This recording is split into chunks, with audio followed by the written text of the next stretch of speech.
उंदराची टोपी. एका गावात एक गोजीरवाना छोटासा उंदीर राहत होता.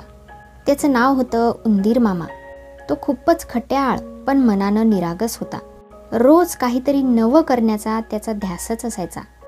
एके दिवशी सकाळी सूर्य नुकताच उगवला होता. गवतावर दवबिंदू चमकत होते. पक्षी चिवचिवत होते. उंदीर मामा आपल्या छोट्याशा बिळातून बाहेर आला. तो म्हणाला, "अरे वा, आजचा दिवस तर खूप छान आहे. आज काहीतरी मस्त करूया." तो रस्त्याने चालत चालत गावाबाहेर निघाला.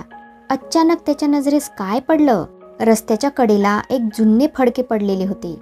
तो खुशीत ओरडला, "अरे वा, हे तर किती छान आहे. आपण याचं काहीतरी करूया." फडके उचलून उंदीर मामा नाचत नाचत म्हणाला, "आधी हे फडके धुवून घ्यावं, मग बघूया काय बनवायचं ते."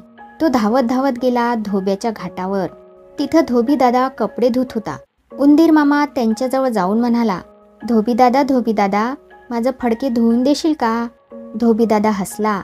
"अरे उंदीर मामा, तुझंही फडके असते का?" उंदीर मामा म्हणाला, "हो तर आहेच खरे. माझे खास फडके आहे. धुवून दे, स्वच्छ झळाळेल असं." धोबीने हसतच फडके साबणाच्या पाण्यात घासून घासून स्वच्छ धुतलं. "घे उंदीर मामा, तुझे फडके चमकदार झाले." आता उंदीर मामा आनंदाने उड्या मारत म्हणाला, "धोबी दादा, तू तर भारीच आहे. आता मी हे शिंप्याकडे नेतो." तो शिंप्याच्या दुकानात पोहोचला. शिंपी आपल्या मशीनवर टक टक टक टक करत होता. शिंपी दादा, मला एक टोपी शिवून देशील का?" शिंपी हसत म्हणाला, "अरे उंदीर मामा, तुझ्या एवढ्याशा छोट्या डोक्याची टोपी?" उंदीर मामा म्हणाला, हो, मला पण छानशी टोपी हवी." शिंपीने विचार केला, चालेल, हा उंदीर तर मजेशीर आहे. त्याने काळजीपूर्वक मोजमाप घेतलं आणि सुंदर रंगीत टोपी शिवली. टोपी तयार झाल्यावर उंदीर मामाच्या डोक्यावर बसवली. "शिंपी दादा, तू तर खूपच छान टोपी शिवून दिलीस." आता उंदीर मामा आनंदाने उड्या मारत गेला गोंडेवाल्याकडं. गोंडेवाले दादा, माझ्या टोपीला सुंदर आणि रंगीत गोंडे लावून देता का?" गोंडेवाल्याने लाल, निळे, पिवळे असे सुंदर गोंडे लावून दिले. उंदीर मामा आरशात पाहू लागला. आहाहा, वा, किती सुंदर दिसतो मी. राजाही बघेल तर मत्सर करेल.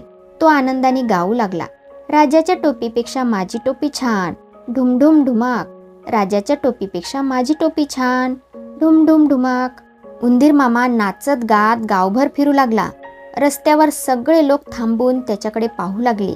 "किती गोड टोपी आहे रे," एक चिमणी म्हणाली. "अरे, हा उंदीर तर राजासारखा दिसतो," एक ससा म्हणाला. उंदीर मामाचं गाणं राजाच्या कानावर गेलं.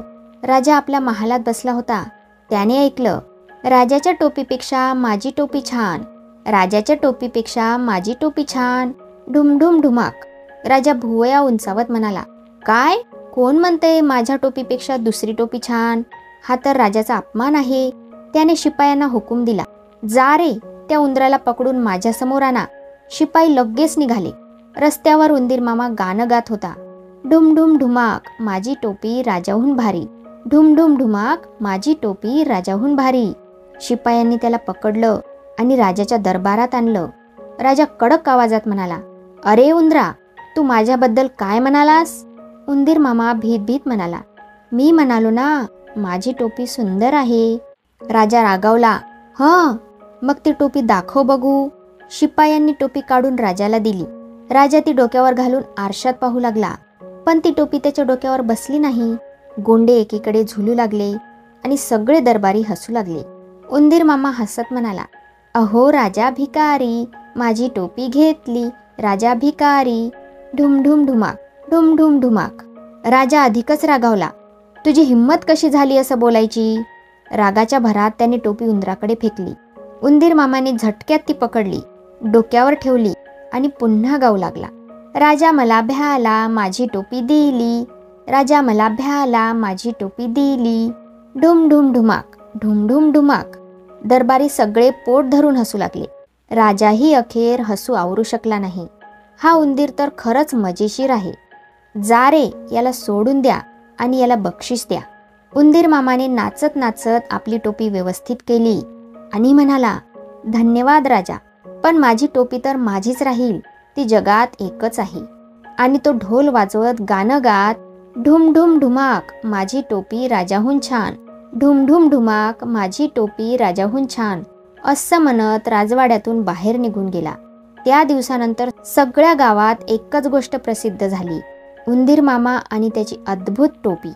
आणि मुलं मुली रोज गाणं गाऊ लागली, राजाच्या टोपीपेक्षा उंदराची टोपी छान, राजाच्या टोपीपेक्षा उंदराची टोपी छान, ढुम ढुम ढुमाक ढुम ढुम ढुमाक.